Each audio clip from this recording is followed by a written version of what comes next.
श्री सीताराम। जय हनुमान। जय गुरुदेव भगवान। जय बाबा बैद्यनाथ। जय माँ जगदम्बे हर हर गंगे माँ गंगे। श्री सीताराम।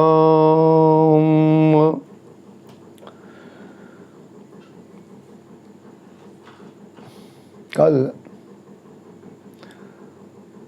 मैं आप लोगों के सामने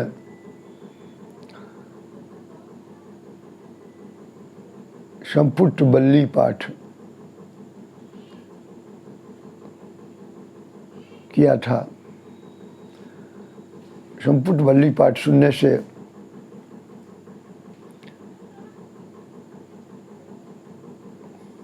समस्त मनोकामनाएं पूर्ण होती है। जो संपुट में भगवान के नाम से लगाकर हनुमान चालीसा किया,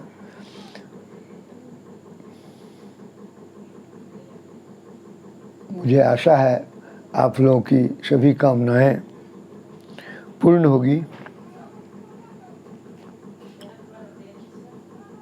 संपुट वाली पाठ करने से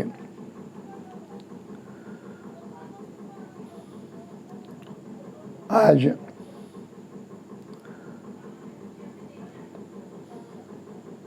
हनुमान जी के अवतरण की कथा कहता हूँ, जिसमें सबसे पहले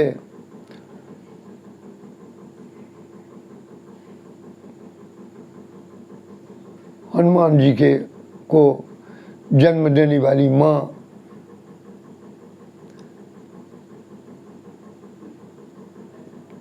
कैसे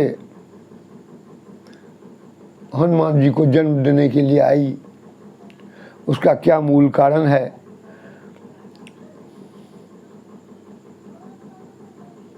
इसीलिए हनुमान जी का चरित्र संबंधी बात मूल रूप से मैंने शुरू किया है। आशा है आप लोग इसको सुन करके प्रफुल्लित होइएगा।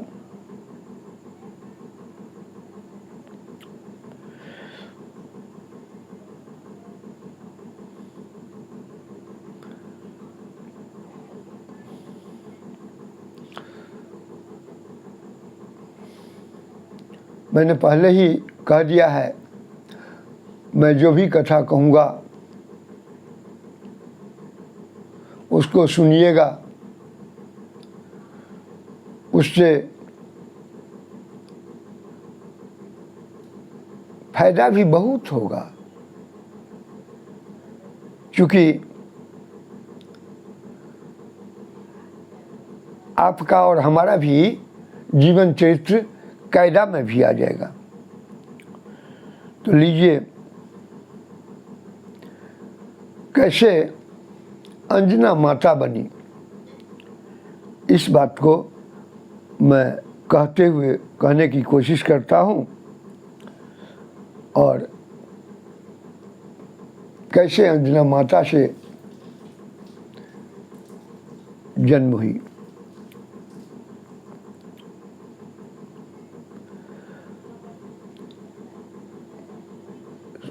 स्वर्ग के अधिपति सचीपति इंद्र की रूप गुण संपन्ना अप्सराओं में पुंजिक स्थला नाम की एक प्रख्यात अप्सरा थी। वह अत्यंत लावण्यमती तो थी ही, चंचलता भी थी। एक बार की बात है कि सहसा उसने एक तपस्वी ऋषि का उपहास कर दिया।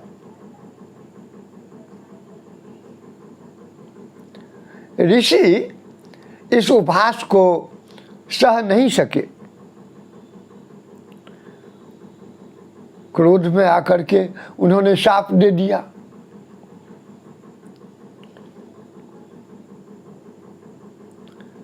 बानरी की तरह चंचलता करने वाली तू बानरी हो जा।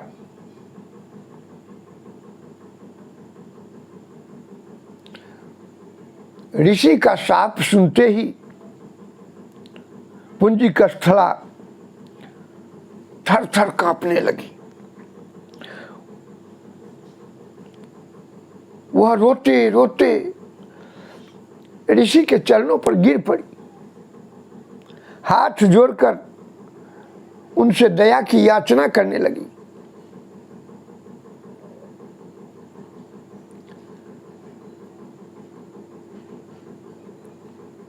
ऋषि तो दयालु भी होते हैं।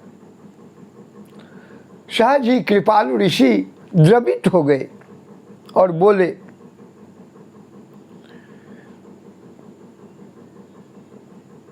मेरा वचन तो मिथ्या हो ही नहीं सकता। बानरी तो तुम्हें होना ही पड़ेगा, किंतु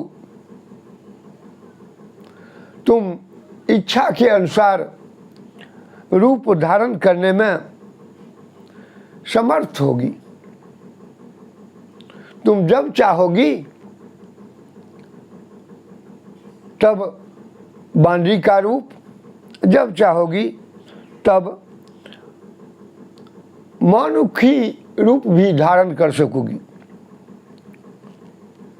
मनुष्य की रूप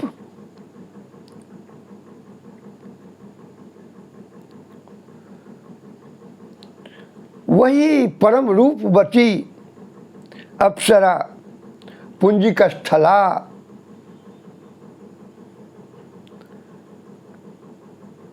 कपि योनि में बानर राज महामनस्वी कुंजर की पुत्री के रूप में जन्म लिया।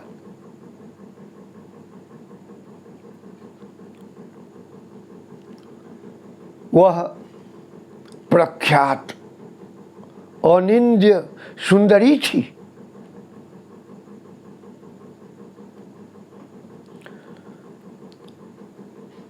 उसके रूप की समानता करने वाली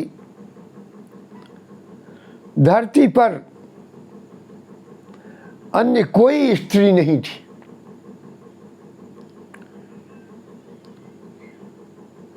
वही त्रैलोक्य विख्यात सुंदरी का नाम पड़ा अंजना, जो कुंजर की पुत्री थी।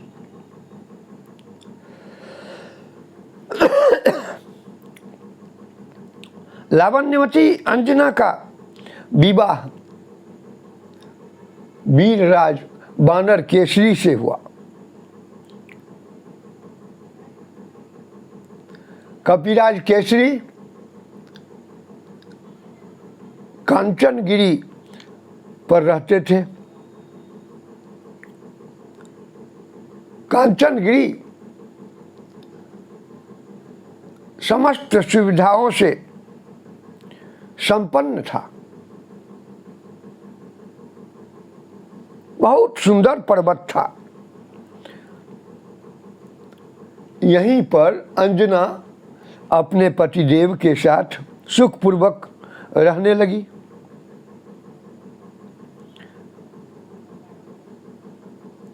वीरवर केसरी भी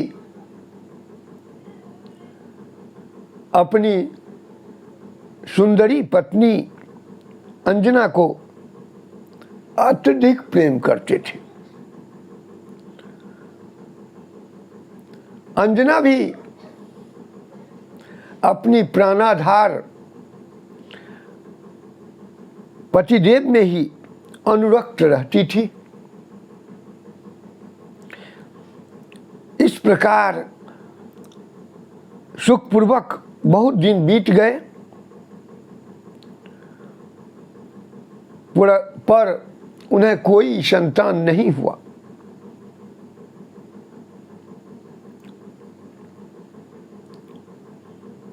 शास्त्रों में तो श्री हनुमान जी की उत्पत्ति के संबंध में विभिन्न कथाएं हैं।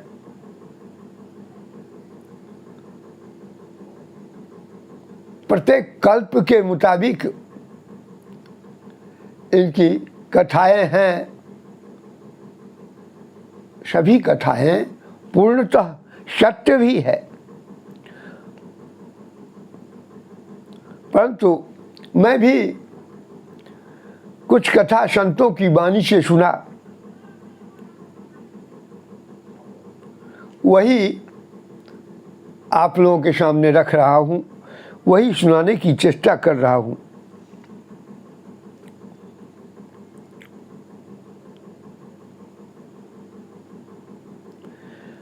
अनंत करुणा एवं प्रेम की मूर्ति भगवान की लीला मधुर, मनोहर एवं अद्भुत होती है। उसके स्मरण एवं श्रवण में मुनिगण मुग्ध हो जाते हैं। भक्तों की तो यही परम निधि है, संपत्ति है। किंतु भगवान को जो भी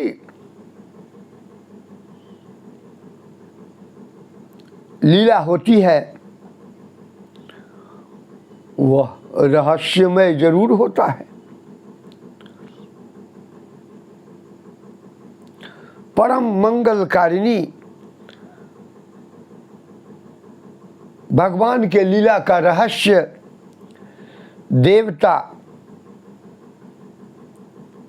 जोगिंद्र एवं मुनिगण भी नहीं जान पाते।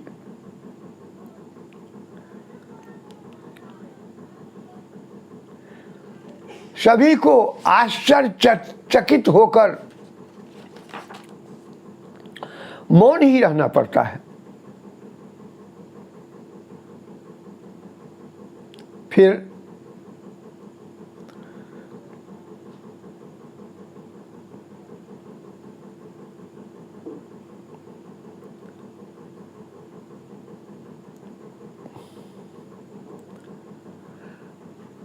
हम काम आदि दोषों से ग्रस्त सांसारिक मनुष्य उसे कैसे सोच समझ सकते हैं। हाँ, उन करुणामय लीला बिहारी का गुणगान तो हम सबके लिए परम कल्याणकारी तो निश्चित होगा, क्योंकि परम संत तुलसीदास जी के शब्दों में देखें, कलिजुग केवल हरि गुण गा, कलिजुग केवल हरि गुण गा, गावत नर पावहि भव था, गावत नर पावहि भव था।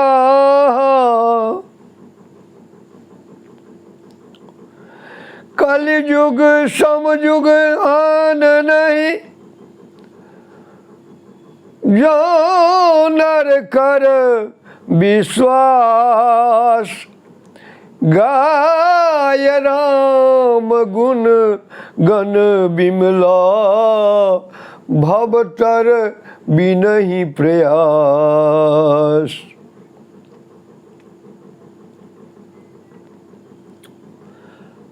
तो हम भी उनके गुणगण को गाने का प्रयास करते हैं। आशा है आप लोग भी मगन हो करके सुनने का प्रयास जरूर करते होइएगा। आप सभी जानते ही होंगे कि समुद्र मंथन में जब अमृत कलश निकला तो देवताओं और दैत्यों में संघर्ष छिड़ गया। दैत्यों ने अमृत लेकर भाग गया। संजोगात सभी दैत्यों को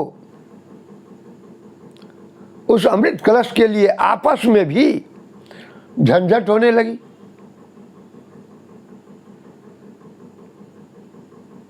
तो इधर देवता सब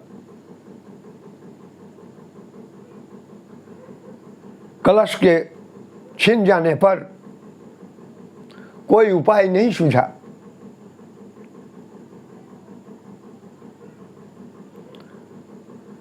देवता प्रभु के निकट पहुंचे। देवताओं की प्रार्थना पर भगवान समाधान करने के लिए चले, लेकिन यह रहस्य किसी को मालूम नहीं कि भगवान मोहिनी रूप धारण करेंगे।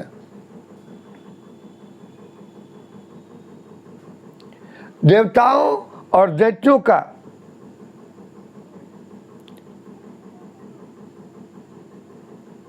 झमेला दूर करने के लिए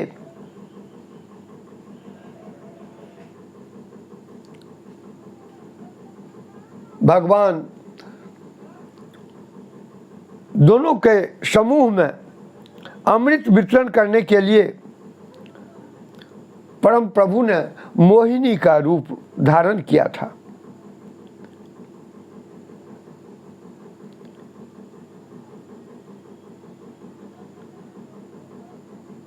यही बात सुनकर कर्पूर गौर नीलकंठ भगवान महादेव बहुत चकित हुए। श्री भगवान का स्त्री वेश कैसा था? आप तो काम भगवान शंकर जी ने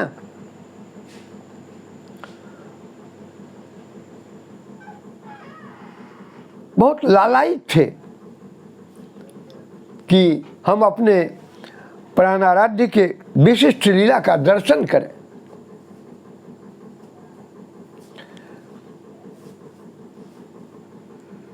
गंगाधर माता पार्वती के साथ क्षीराब्धि तट पर पहुंचे। उन्होंने स्तवन किया। लक्ष्मीपति प्रकट हो गए। देवाधिदेव महादेव ने निवेदन किया, प्रभु मैंने आपके मत्स्यादि सभी अवतारों का दर्शन किया था, किंतु अमृत वितरण के समय आपने परम लावण्यमयी स्त्री का वेश धारण किया।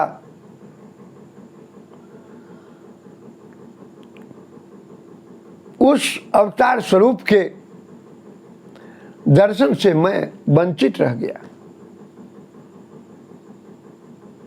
कृपा करके मुझे उस रूप के भी दर्शन करा दें जिसे देखकर देवता और दैत्य सभी मोहित हो गए थे। भगवान लक्ष्मीपति हंसते हुए उत्तर देते हैं, देवाधिदेव महादेव आप जोगियों के उपास्य हैं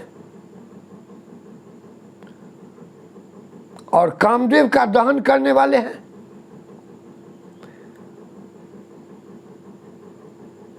आप स्त्री अवतार देखकर क्या करेंगे? महादेव कहते हैं, परम प्रभु मैं उक्त अवतार स्वरूप के दर्शन से वंचित रहना नहीं चाहता।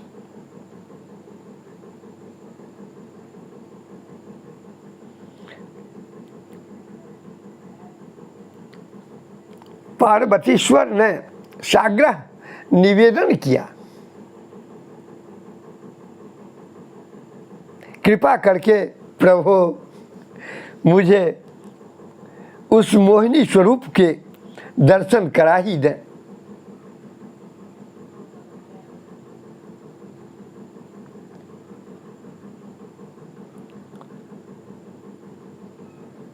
महादेव की बात भला प्रभु कैसे नहीं माने। श्री क्षीराब्दी साई भगवान कहे तथास्तु, कहते ही अंतर्धान भी हो गए। अब वहाँ न तो क्षीराब्दी सागर और न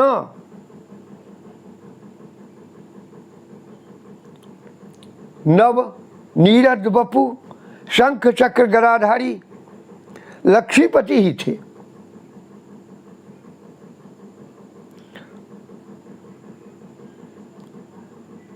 वहाँ था सर्वत्र मनोहर पर्वत एवं सुरम्य वन। माता पार्वती सहित भगवान शंकर उस सुखद वन प्रांत के मध्य में थे। वन में पूर्णतया वसंत छाया हुआ था। वृक्षों में नए नए कोमल पत्ते निकल आए थे, सर्वत्र पुष्प खिले थे और उन सुगंधित सुमनों में भ्रमर गुंजार कर रहे थे। कोकिला कुहू कुहू शब्द कुहकहा रही थी। शीतल मंद समीर में कोमल लतिकाएं एवं पुष्प धीरे धीरे झूम रहे थे।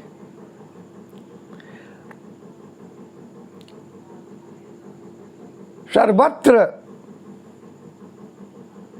ऋतुराज बसंत का साम्राज्य प्रसारित हो गया था। मादकता व्याप्त थी।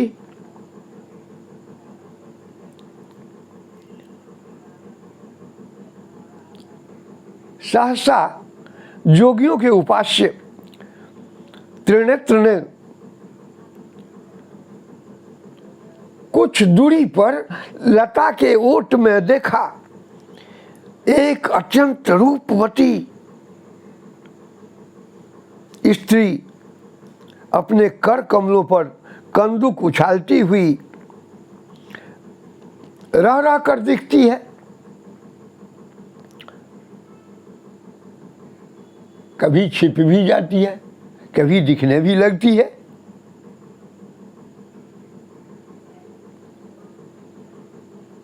कामारी भगवान का नजर उस रूपवती स्त्री पर पड़ी।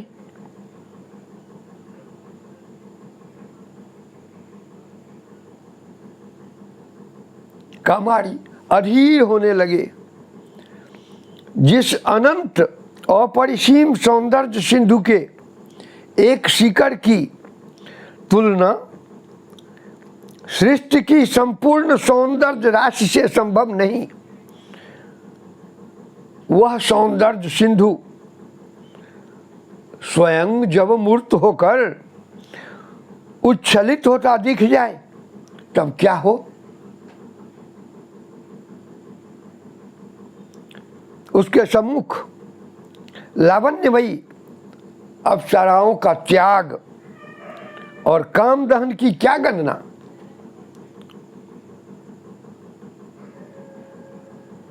भोलेनाथ की अपनी शुद्धि भी न रही। वे निर्निमेष दृष्टि से कंदुक क्रिया करती हुई मोहिनी को देख रहे थे। सहसा पवन का झोंका आया और जैसे बिजली सी कौंध गई। अप्रतिम सौंदर्यशालिनी मोहिनी का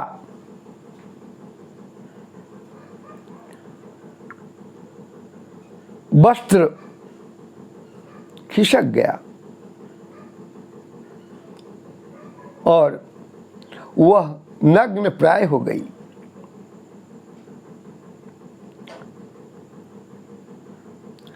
लाज से सिकड़ी मोहिनी लताओं के ओट में छिपने का प्रयत्न करने लगी। इधर चिताभस्म धारण करने वाले जोगीराज कामारी का अवशिष्ट धैर्य भी समाप्त हो गया। वे महामहिमामयी माता पार्वती के सम्मुख भी लज्जा त्याग कर उन्मत्त की तरह मोहिनी के पीछे दौड़ी।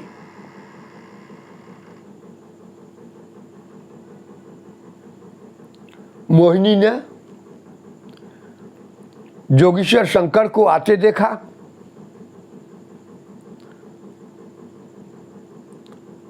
तो मुस्कुराकर लताओं की ओट में अपने अंगों को छिपाती हुई दूर भागने लगी। नीलकंठ को अपनी स्थिति का अनुमान भी नहीं था। उन्होंने दौड़कर मोहिनी के कर का स्पर्श कर लिया।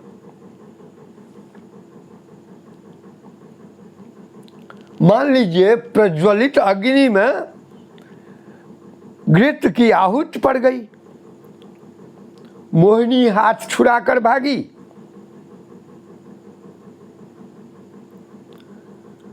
लेकिन उनके स्पर्श से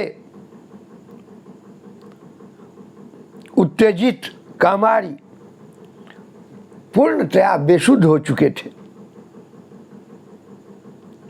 वनों, पर्वतों, ऋषियों के आश्रमों एवं देवलोक में भी भगवान शंकर मोहिनी के पीछे दौड़ लगा रहे थे।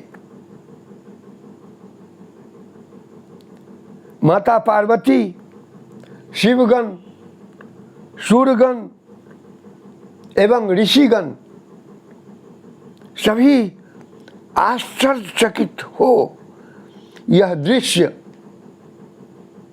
मौन होकर देख रहे थे, क्योंकि असफल काम क्रोध का रूप धारण कर लेता है। फिर ये तो प्रलयंकर शंकर के रोषानल की आहुति कौन बने। सभी स्तब्ध हो, जैसे सभी जड़ से हो गए थे। अंततः जोगीराज का रेतस स्खलन हुआ। अब उन्हें अपनी स्थिति का भान हुआ। विश्वनाथ तो तुरंत दोनों हाथ जोड़ लिए और मस्तक झुकाकर कहा, हे प्रभु, आपकी लीला अगम्य है। आपकी माया का पार पाना संभव नहीं है। अपने परम प्रभु की लीला की अगम्यता एवं अनिर्वचनीयता को समझकर भगवान शंकर उनका ध्यान करने ही जा रहे थे कि उनके सम्मुख वनमालाधारी चतुर्भुज प्रभु प्रकट हुए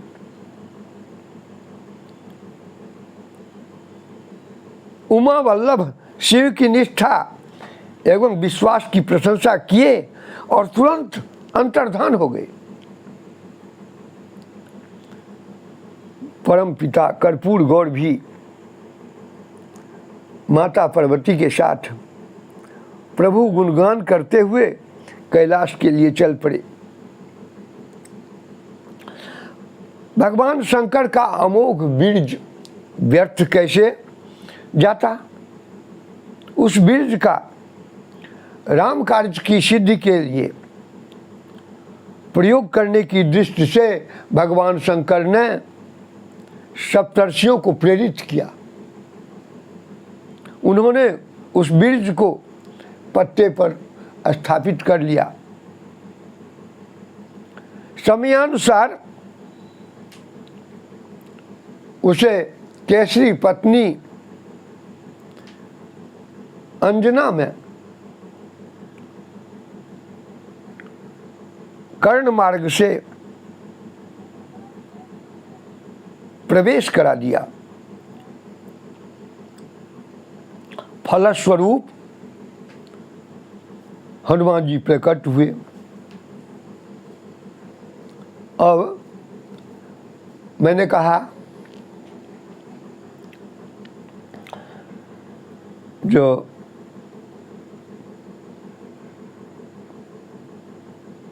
कल्प के भेद के मुताबिक एकाध दो कथा और है जो मैं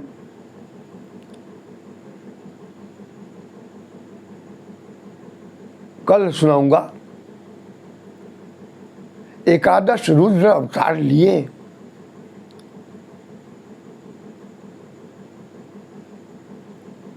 और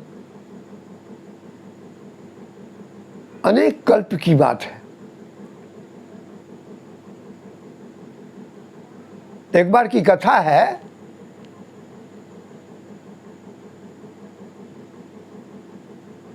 इस कल्प में जो हनुमान जी हैं वो जब लंका गए थे और लंका से समुद्र जला करके इस पार आए,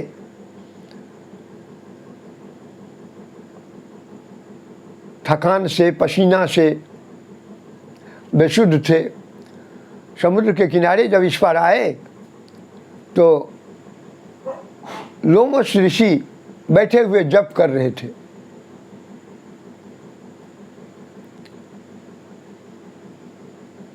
हनुमान जी लोमस ऋषि के पास पहुंचे, कहे मैं समुद्र के उस पार से आया हूं,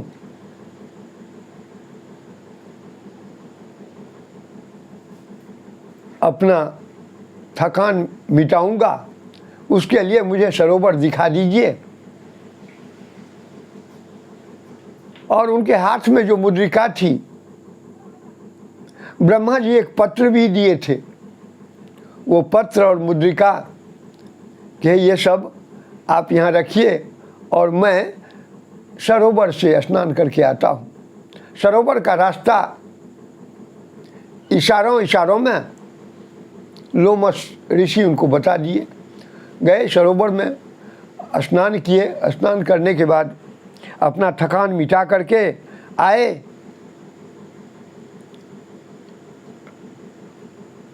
तो कहते हैं अब हमारा मुद्रिका दीजिए, कहाँ है? वह मुद्रिका तो कमंडल में रखा गया था। हनुमान जी को इशारा करते हैं कि कमंडल में आपका मुद्रिका है, ले लीजिए। कमंडल में हनुमान जी हाथ दिए, उसमें से एक बाकुट में 6-7 गो मुद्रिका आ गया। तो हनुमान जी कहते हैं इसमें से हमारा कौन है, कहिए ना। लोमस ऋषि कहते हैं अब तुम अपना पहचान न लो, तुम्हारा कौन है। हनुमान जी कहते हैं सब तो एक ही जैसा है।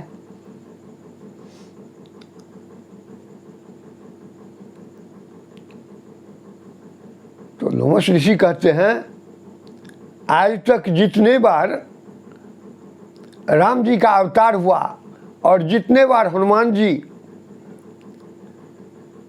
लंका गए या लंका से लौट करके आए, तो जितनी भी मुद्रिका है इसी में है। हनुमान जी कहते हैं कितने बार भगवान का अवतार हुआ। तो लोमस ऋषि कहते हैं अपना कमंडल में से निकालते जाओ मुद्रिका, गिन लेना। हनुमान जी मुद्रिका निकालने लगे। मुद्रिका निकालते निकालते लोमस ऋषि का आश्रम भी ढका हुआ सा प्रतीत होने लगा, इतनी मुद्रिका निकाल दिए। तो लोमस ऋषि कहते हैं इतने ही बार जितना मुद्रिका उसमें है उतने ही बार भगवान का। अब कौन गिने उस मुद्रिका को, क्योंकि हनुमान जी के लिए प्रतीक्षा में बहुत दिन से बानर सब उनके प्रतीक्षा में बैठे हुए थे। सुग्रीव के डर से, सुग्रीव राजा थे, सुग्रीव के डर से बानर जा भी नहीं सकते थे। जो बगैर सीता का पता लगाए हुए पहुंच जाते तो उन लोगों को प्राण दंड की डर थी, जो हम लोगों को प्राण दंड मिल जाएगा। इसीलिए जब तक हनुमान जी नहीं आएंगे तब तक नहीं जाऊंगा। तो हनुमान जी को तो जल्दीबाजी थी, अब कौन गिने उसको। अपना मुद्रिका लिए और मुद्रिका लेकर के चले आए। तो भगवान के अवतार का था पता नहीं है। जिस भगवान के अवतार का था पता नहीं है, उनके चरित्र का था पता हम लोगों को कैसे चलेगा। हम लोग तो अपने वाणी को पवित्र कर लेते हैं, और आप लोग भी सुन करके अपने हृदय को, अपने मानस को पवित्र कीजिए और कथा मैं कल्प भेद के मुताबिक कल सुनाऊंगा। यह सभी कथा प्रतिकल्प के भेद से वर्णित कथा है। यह कथा सुनकर आप सभी बंधुओं, माता बहनों फायदा में जरूर रहिएगा, क्योंकि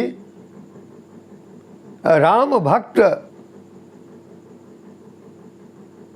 परम संत हनुमान का प्रादुर्भाव कैसे हुआ,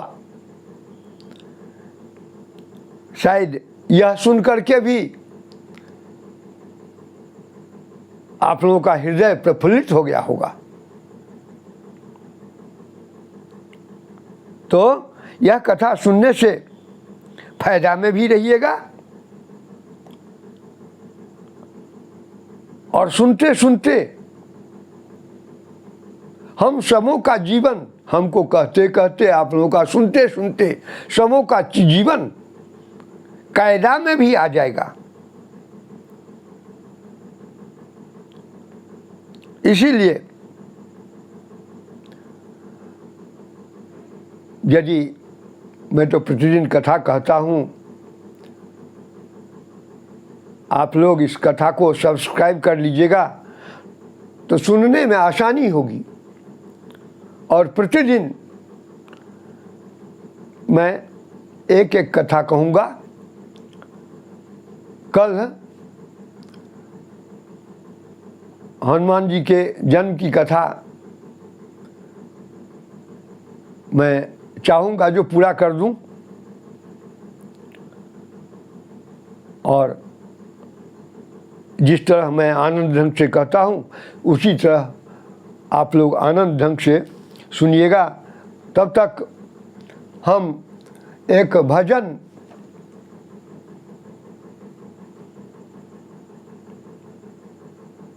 बजरंगी के उपस्थित होने की प्रतीक्षा में एक भजन कह रहा हूँ।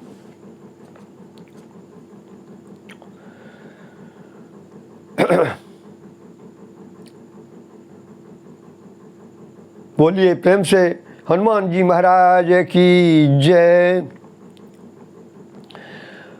बजरंगी हमार,